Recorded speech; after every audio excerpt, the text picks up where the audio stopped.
O Show de Truman é um filme que com certeza vai ficar marcado na história do cinema como uma das obras mais simbólicas e reflexivas já feitas. Estrelado por Jim Carrey, esse filme possui uma história surpreendente que causa um grande impacto na vida de quem o assiste. E por isso, no vídeo de hoje, vamos analisar esse filme, tentando descobrir os segredos e indo mais a fundo na reflexão que o filme propõe. Afinal, será que o Show de Truman foi realmente um aviso para a humanidade? Quais são os ensinamentos que esse filme nos traz? Bom, eu sou o Davi. Eu sou o Ricardo, seja bem-vindo ao Cê Tá Ligado e bora pro vídeo. Bora lá!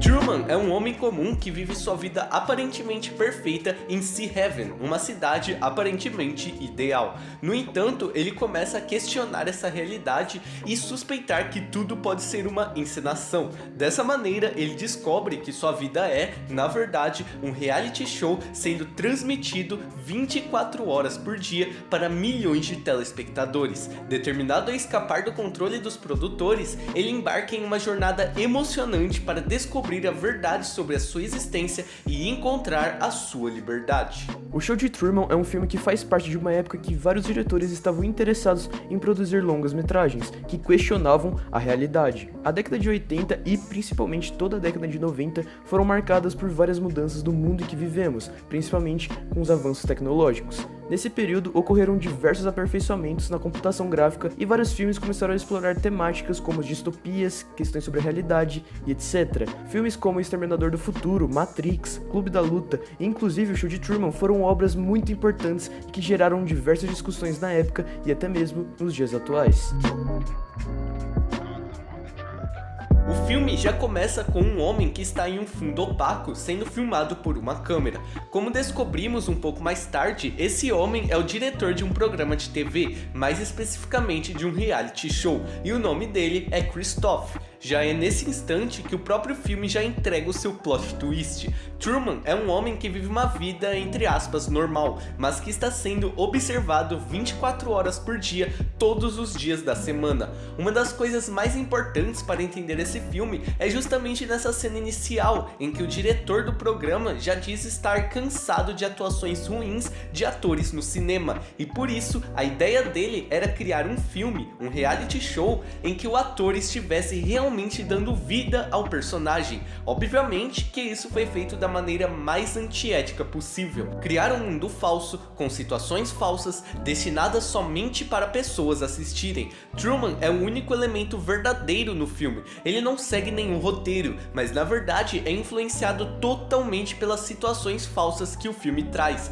E o mais chocante disso tudo é que o programa sempre tem espectadores, e inclusive nós somos convidados para sermos espectadores desse filme, ou melhor, dessa vida. Assim que esse longa avança, somos apresentados aos personagens, na verdade, aos atores que vão dar vida aos personagens, enfatizando a ideia metalinguística desse filme.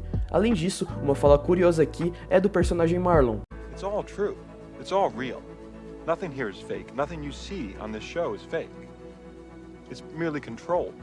Mesmo que essa cena seja muito rápida, ela traz vários questionamentos e também uma incerteza para nossas vidas. Será que o que acontece no Show de Truman pode realmente acontecer conosco, mas de maneiras diferentes? Já que nada é falso, apenas controlado, o que medir é ao certo o que pode ser tomado como realidade? Ou melhor, se tudo é apenas controlado, o que podemos tomar como verdade? O mais incrível é que assim que o personagem acaba de falar, o nome do filme já é introduzido, o Show de Truman, o Show da Vida. Ou seja, o show que tinha como objetivo acompanhar o nascimento de uma vida até o fim dela, mas é claro, da forma mais imoral possível. Descobrimos então que o show já está no dia 10.909, ou melhor, se cada dia do show for um episódio, quer dizer que já haviam passado os 10.909 episódios. Ou melhor ainda, Truman já estava sendo filmado desde o seu nascimento, ou seja, há quase 30 anos. E é nesse exato momento que nós entramos no Show de Truman, que nós realmente viramos mais alguns espectadores dessa vida. Os espectadores que estão assistindo, na verdade, dois filmes. O filme que estamos assistindo e o programa de TV realizado dentro do filme. O mais incrível desse longa-metragem é que os diretores pensaram em cada cena, cada detalhe, cada trilha sonora para colocar. O que torna isso mais evidente é a demonstração da rotina de Truman ao som de Ala Turca de Mozart, uma música sobretudo energética e perfeita para representar a rotina monótona de Truman Burbank. O Show de Truman é um tipo de filme que faz um jogo de perspectivas, que brinca com elas, já que o próprio personagem vive uma vida perfeita, mas já nos primeiros minutos desse filme, nós já descobrimos que o perfeito é somente uma ilusão, mas isso, é claro, ele vai descobrir somente depois. Então, podemos dizer que o filme cria entre aspas uma utopia, pois o mesmo mostra que isso não é possível, a desconstruindo durante o avanço da narrativa e mostrando o quão distópico algo pode ser, sem sequer mesmo mostrar caos e terror. Essa obra cinematográfica realmente toca emocionalmente nós telespectadores e traz a construção da nossa perspectiva, dos telespectadores do programa e a de Truman, que inevitavelmente irão se chocar mais pra frente.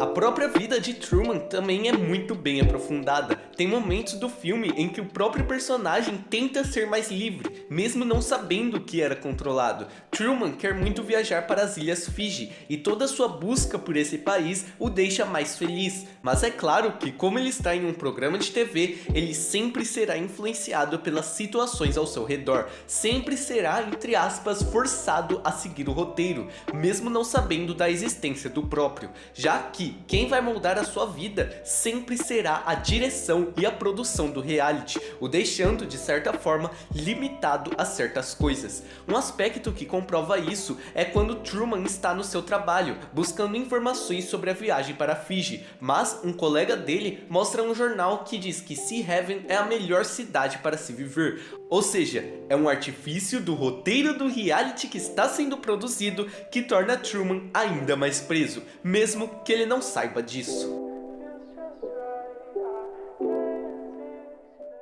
E o que dá pra perceber com isso é que tem momentos que o próprio Truman resiste a essas influências, e esse que o Ricardo falou é exatamente um deles. Assim que o suposto colega mostra um suposto jornal da Island Times, ele simplesmente diz que não tem tempo pra isso, já que o maior objetivo dele naquele momento era sim viajar pra Fiji. E o mais impactante disso é que o próprio personagem quer sim buscar sua liberdade, a liberdade de poder explorar o mundo. E agora a direção do reality estaria ainda mais preocupada em achar maneiras de Truman continuar na ilha, simplesmente para o reality continuar até o fim de sua vida. E isso é uma sacada genial, hein? Tanto dos diretores do filme do Show de Truman de 1998, quanto dos diretores do reality show. Mas é claro que nada na vida de Truman seria tão fácil assim, e o seu desejo de viajar para a Fiji estaria muito mais distante do que parecia ser, não só pelo controle que o reality exercia nele, mas também pelo seu medo de mar. Mais tarde, o próprio reality faz diversas outras influências, controles na vida dele, e um deles o leva para o porto da cidade, e lá nós descobrimos que Truman tem pavor do mar, e agora, se ele quisesse ir realmente para a Fiji, um país composto por ilhas, ele mais pra frente não só teria que enfrentar o reality, mas também os seus próprios medos. Ah, e obviamente que o filme vai muito além disso, porque quase no mesmo instante também descobrimos que Truman tem medo do mar porque foi naquele lugar que ele perdeu seu pai. Ou seja, o mais inacreditável disso é que o reality foi tão longe ao ponto de, entre aspas, matar o pai dele para que ele tivesse medo de mar, tornando-se mais um empecilho para que Truman nunca saísse desse Heaven. Quando amanhece no reality, novamente somos introduzidos à ala turca. E por qual motivo? Simples, apenas para confirmar o quão automático que a vida de Truman estava e deixar aquela reflexão. Será que as nossas vidas também são iguais às de Truman?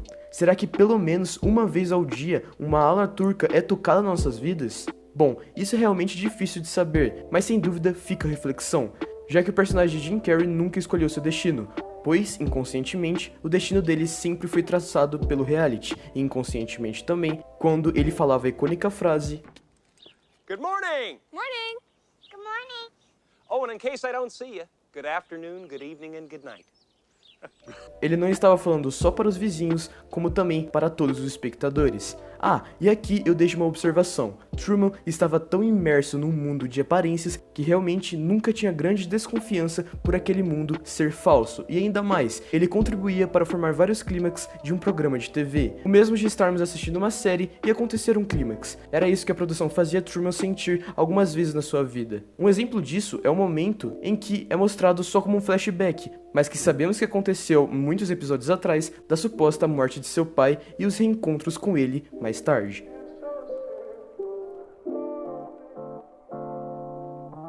Mas é claro que não existe uma simulação perfeita, e a que Truman vivia também não era perfeita. Existem diversos momentos em que acontecem erros na produção do reality, como a chuva e etc. E Truman é colocado frente a frente a esses erros. O que faz a gente ficar mais aflito ainda é que na maioria das vezes ele não tem nenhuma reação, mas até certo ponto faz sentido, porque ele já estava desconfiado da realidade que vivia por causa de um certo, entre aspas, erro que aconteceu no programa. Existiu um erro muito notável que fez com que Truman ficasse mais alerta. Estou falando da personagem Lauren, que fora do programa chamava Sylvia. Ela representava exatamente a parte moral da história, e ela é o aviso de Truman para sair daquela simulação, ou para pelo menos servir como elemento para entender o que estava verdadeiramente acontecendo ali. Exatamente, Ricardo. Como esse filme é tão complexo, Lauren, ou Sylvia, pode ser interpretada de diferentes maneiras. Ela é a busca pela verdade e pela autenticidade, representando a exceção, a voz da liberdade e do amor verdadeiro de Truman,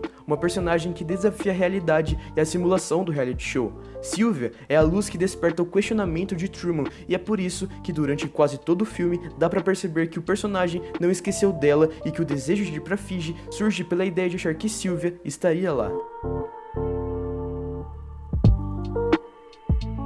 Diante de tudo isso, tem um certo momento que o protagonista começa a ver o mundo de outra maneira, de tentar achar o que estava escondido, sendo que o que estava escondido estava nitidamente visível. Eu estou falando do momento em que a frequência do rádio muda e Truman literalmente escuta algumas pessoas falando sobre ele, sobre onde ele estava e o que ele ia fazer. Esse é um dos momentos de confirmação para que o nosso protagonista fosse mais a fundo nessa questão de realidade, motivado inicialmente, é claro, pela Sylvia. Ele vê toda aquela produção no elevador e fica mais desconfiado ainda. Um dos aspectos mais brilhantes dessa narrativa é que Truman se mostra mais atento a como a cidade está reagindo, mas a família e principalmente ao seu amigo Marlon, ele não desconfia de nada, só pelo motivo deles se conhecerem desde criança. Desse jeito, a gente pode até dizer que no meio do filme, Truman já tinha entendido que havia um problema, mas ainda não sabia de nenhum por cento do que realmente acontecia. A sua curiosidade para saber o que está acontecendo leva ele para diversas situações que não estavam no roteiro. É como se houvesse uma reviravolta que não era para acontecer dentro do reality show. E o mais imoral disso é que as pessoas que estão assistindo acham isso comum e vão colocando expectativas e ficando pensativas da mesma maneira quando a gente assiste uma série de TV. E o que torna a experiência de assistir esse filme ainda mais surpreendente é o desenvolvimento do nosso protagonista, Truman. Jim Carrey é um ator de comédia, mas que conseguiu fazer um ótimo drama. A sua atuação é marcada por uma enorme sutileza. Ele simplesmente dá vida ao personagem. A sua perspectiva no início, mudando lentamente conforme o filme avança. A transformação desse personagem, que era muito inocente, mas que finalmente vai descobrindo a verdadeira realidade. A maneira como isso é colocado em tela é literalmente incrível e chega a ser emocionante.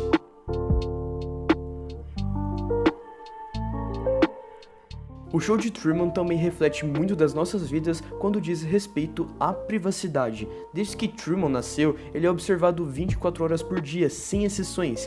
E em nossa vida cotidiana, principalmente nos dias atuais, parece que o espaço privado está acabando, as nossas privacidades estão sendo invadidas e surge um sentimento de que estamos sempre sendo observados. Claro, não como em Show de Truman, mas o filme em conjunto com o reality são tão bem dirigidos que surge esse questionamento em nossas vidas. No mundo de Truman, todas as ações e interações são cuidadosamente planejadas, inclusive as marcas e os produtos que ele consome, evidenciando ainda mais a influência que isso causou na vida dele e os padrões que existiam no reality. Ah, e tem uma cena em específico que chama muita atenção, que é quando o protagonista conversa com seu amigo Marlon. Essa cena representa exatamente esse mundo de ilusões. Bom, por uma perspectiva, temos Marlon tentando consolar Truman, sendo um verdadeiro amigo, estando nos melhores e piores momentos da vida dele. Truman fica até emocionado com seu amigo e dá pra perceber que ele era uma pessoa que dava pra confiar. Porém, obviamente, a cena não é só isso, porque no mesmo momento apresenta algumas pessoas no set de gravações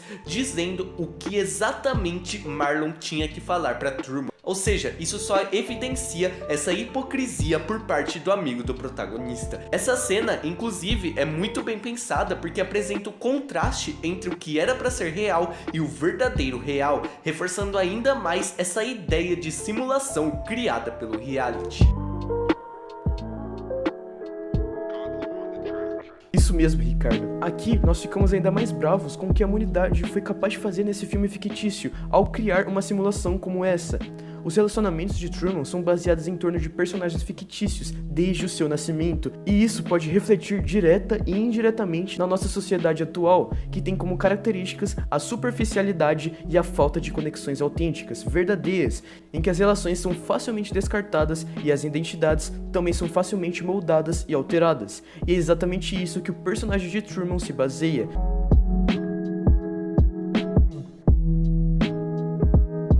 O show de Truman consegue ser ainda mais fascinante por causa de tantas reflexões que o filme traz, inclusive gerando diferentes interpretações. Uma coisa que é bem notável no filme é essa referência da simulação ser o mito da caverna de Platão, o mundo das aparências. Contextualizando, a caverna serve como cativeiro em que as pessoas aprisionadas dentro dela acreditam que as sombras que observam projetadas dentro da caverna são a verdadeira realidade. Podemos dizer então que a ilha de Sea Heaven é essa caverna, e nela Truman vive sua vida desde seu nascimento refletida nessas sombras, ou seja, nas aparências, sem saber que é um protagonista de um reality show. O seu aprisionamento é reforçado por vários motivos, entre eles as influências dos produtores do reality, a sua rotina padronizada e etc. Devido a fatores internos e externos, como o aparecimento de Sylvia e também os erros dos produtores, Truman começa a se questionar sobre a realidade em que vive, e o arco final do filme é a salvação do protagonista, é o caminho que ele percorreu para alcançar a sua verdadeira identidade. E começando o arco final desse filme, é nessa parte que o diretor e as motivações morais dele começam a ainda ser mais exploradas. Ele é um homem frio, obcecado pelo controle da vida de Truman. Por um lado, vemos que ele quer apenas entreter a população com um programa, mas por outro lado, vemos que ele faz isso da maneira mais imoral possível, influenciando totalmente as situações que Truman passa em seu cotidiano, transformando em uma espécie de controle. O mais intrigante disso é como eles conseguem utilizar a metalinguagem para retratar diversos aspectos e elementos durante a narrativa, e nos momentos finais, quando o diretor é entrevistado, há um choque ainda maior de nós que estamos assistindo, tanto ao filme quanto ao reality, sobre diversas fases da vida de Truman, expondo situações inacreditáveis que acontecia com Truman desde o seu nascimento. E é exatamente no final do filme, no final do reality também, que temos uma das melhores partes de toda a história. Truman finalmente descobre tudo o que está acontecendo, da verdadeira realidade que o cerca, e nesse momento ele é desafiado a fugir desse reality, em meio às diversas câmeras que o observa todos os dias. Agora, a tão esperada liberdade dele estava muito mais próxima, e isso dependeria dele mesmo, ao conseguir fugir sem ser observado, e o mais difícil ainda, de enfrentar o seu medo de mar. E inesperadamente ele consegue, e é aqui que chegamos ao ápice de todo o filme. Com Truman prestes a sair, Christoph inicia um diálogo com ele e a partir disso ele tenta o convencer a ficar em Sea Heaven e continuar sua vida por lá. Mas afinal era Truman que devia traçar o seu destino desde o seu nascimento e por isso, agora conscientemente, ele repete aquela frase icônica para todos os espectadores. In case I don't see ya, good afternoon, good evening and good night. E logo após ele sai pela porta, acabando o filme. A partir daquele momento, Truman alcança sua liberdade, criando a sua verdadeira identidade e traçando o seu próprio destino. A partir daquele momento, Truman finalmente começaria a sua verdadeira vida. E esse foi o vídeo de hoje, espero que você tenha gostado. Se gostou, deixe o like, inscreva-se no canal, aperte o sininho e, é claro, compartilhe o vídeo. Isso mesmo, Ricardo, se você curtiu, deixa aqui nos comentários também sugestões de filmes pra gente analisar, que a gente com certeza vai fazer um vídeo. Então, o vídeo vai ficando por aqui, muito obrigado a você por ter assistido até agora e falou! Falou, galera!